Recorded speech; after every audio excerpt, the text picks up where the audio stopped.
ಮಾಕಳವ್ವ ಕಷ್ಟ ಅನ್ನೋದನ್ನ ಬೆಡ್ತಂಗೆ ತತ್ತೀಯ ಹಂಗೆ ಮಂಜಿನಂಗೆ ಕರಗಿಸ್ಬಿಡ್ತೀಯ. ಮಗ ಏನಾಯ್ತಪ್ಪ? ನಾವು ಕೇಳಿರೋ ಸುದ್ದಿ ದಿಟವಾ? ಕೇಳಿರೋ ವಿಷಯ ಏನೋ ದಿಟ್ಟನೇ ಅಪ್ಪಯ್ಯ, ಆದರೆ ಅಲ್ಲಾಗಿದ್ದ ಕಾರಣ ಬೇರೆ ಆಟೆ. ನಮ್ಮ ಸೀನಣ್ಣ ಟಿಪ್ ಮಾಡಿಬಿಟ್ಟ ಅಂತ ಜೈಲಿಗೆ ಹಾಕವ್ರ? ಮಾವಯ್ಯ ತಪ್ಪು ಮಾಡಿ ಹೋಗಿಲ್ಲ, ತಪ್ಪು ತಿಳ್ಕೊಂಡಿದ್ದಕ್ಕೆ ಜೈಲಿಗೆ ಹಾಕಿದ್ರು. ಹಂಗಂದ್ರೆ ಏನವ ಅರ್ಥ? ಏನಿಲ್ಲ ಅತ್ತೆ, ಈ ಸೀನನು ರಶ್ಮಿನೂ ಮೊದಲಿಂದನೂ ಚಿಕ್ಕ ಮಕ್ಳ ಥರ ಕಿತ್ತಾಡ್ತಾ ಬರ್ತಿದ್ರು. ಈಗ ಮದುವೆ ಆದಮೇಲೂ ಅದೇ ಥರ ಕಿತ್ತಾಡೋಕೆ ಹೋಗಿ ಸಣ್ಣದಾಗಿ ಪೆಟ್ಟು ಬಿದ್ದುಬಿಟ್ಟಿದೆ. ಅದನ್ನು ನಮ್ಮ ಮಾದಪ್ಪ ಅಂಕಲ್ ನೋಡಿ ನನ್ನ ಸೊಸೆಗೆ ಹೊಡೆದು ಬಿಟ್ಟಿಯಲ್ಲ ಅಂತ ಸೀನನ್ ಮೇಲೆ ಕಂಪ್ಲೇಂಟ್ ಕೊಟ್ಟು ಒಳಗೆ ಹಾಕ್ಸಿದ್ರು. ಅಯ್ಯೋ ಶಿವನೇ, ಈ ಮಾದಪ್ಪಂಗೆ ಏನಾಗಿದೆ? ಈ ಏನಪ್ಪ ನೀನು ಸುಮ್ಕಿರೋ, ಮಾದಪ್ಪಣಂಗೆ ಏನನ್ನ ಹೇಳ್ಬೇಡ ನೀನು.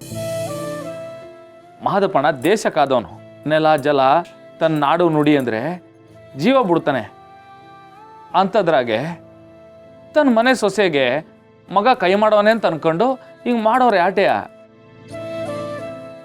ಅಯ್ಯೋ ಮಕ್ಕಳವ, ಸೀನಾ ನನ್ನ ಮಗಳಿಗೆ ಹೊಡೆಯೋಷ್ಟು ಪಟ್ಟಿಗೆ ಬಂದ್ಬಿಟ್ನಾ.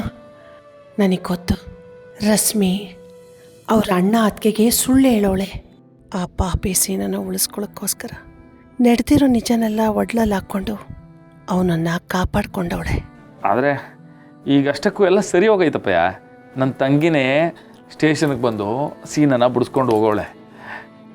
ಅದ್ರ ಬಗ್ಗೆ ಮಾತಾಡೋದು ಬೇಡ ಬಿಡು. ಮಾವಯ್ಯ ಅತ್ತೆ, ಈ ವಿಷಯದ ಬಗ್ಗೆ ಜಾಸ್ತಿ ಯೋಚನೆ ಮಾಡಬೇಡಿ. ಆಗಿದ್ದಾಗೋಯ್ತು, ಎಲ್ಲ ಮುಗ್ದೋಯ್ತು. ಮಗಳು ಎಸಿ ಅಂದರೆ ಹೊಸಿ ದಿಗ್ಲಾಯ್ತದೆ ಕಣವ. ಅದಕ್ಕೆ ತಲೆ ಕೆಟ್ಟೋಗಿತ್ತು. ಊರಲ್ಲಿ ಏನೇನೋ ಮಾತಾಡ್ತಿದ್ರು.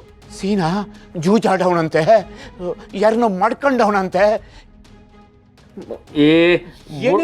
ಬಿಡಪ್ಪಯ್ಯ, ಮುಗೀತಲ್ಲ, ಅಲ್ಲ ಮಾತಾಡ್ಬೇಡ ಬಿಡು. ಇಲ್ಲ ಮಾವ, ಸರಿ ಹೋಗಿಲ್ಲ ಅಂತಲೇ ನನ್ನ ಅನುಮಾನ. ಸೀನಾ ರಶ್ಮಿ ಮಧ್ಯೆ ಏನೋ ಆಗಿದೆ, ಅದನ್ನ ನಾನು ಕಂಡು ಹಿಡಿಬೇಕು.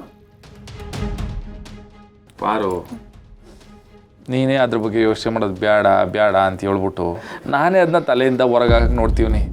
ನೀನು ಯಾಕಂಗೆ ಯೋಚನೆ ಮಾಡ್ತೀಯ? ಇವಾಗ ಹೊಸ್ದಾಗಿ ಕ್ಲಿನಿಕ್ ಮಾಡಿದ್ಯಾ, ಊರ ಜನರಿಗೆ ಏನು ಒಳ್ಳೇದು ಮಾಡ್ಬೋದು ಅದ್ರ ಬಗ್ಗೆ ಮಾತಾಡು. ಆವಾಗ ಹೊಸಿ ಇದನ್ನಾದರೂ ನಾವು ಮರಿತೀವಿ. ಆಗಲಿ ಮಾವ, ನೀನು ಹೇಳ್ದಂಗೆ ಆಗಲಿ. ಆದರೂ ನಾನು ನಂದು ಅಂತ ಒಂದು ಕ್ಲಿನಿಕ್ ಮಾಡೋದಕ್ಕೆ ಎಷ್ಟು ವರ್ಷ ಬೇಕಾಗತ್ತಪ್ಪ ಅಂದ್ಕೊಂಡಿದ್ದೆ. ಆದರೆ ಇವತ್ತು ನಿನ್ನಿಂದ ನಾನು ಅದನ್ನು ಸಾಧಿಸ್ಬಿಟ್ಟೆ. ನಂದು ಅಂತ ಒಂದು ಕ್ಲಿನಿಕ್ಕು, ಇಡೀ ಊರ ಜನರ ಆರೋಗ್ಯ ನನ್ನ ಹೆಗ್ಲ ಮೇಲಿದೆ.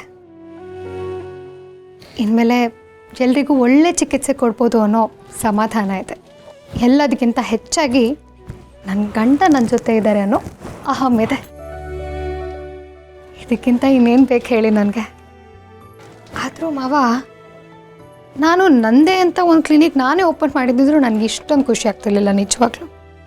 ಅದನ್ನು ನನ್ನ ಗಂಡ ಇವತ್ತು ಓಪನ್ ಮಾಡಿ ಕೊಟ್ಟಿದ್ದಾರೆ ಅನ್ನೋ ತುಂಬ ಸಮಾಧಾನ ಇದೆ, ತುಂಬ ಖುಷಿ ಇದೆ. Thank you so much. ಪಾರವ, ಯಾವಾಗಿನಿಂದ ಶುರು ಕ್ಲಿನಿಕ್ಕು? ಇನ್ನೇನು ಮತ್ತೆ, ನಾಳೆಯಿಂದನೇ ಶುರು.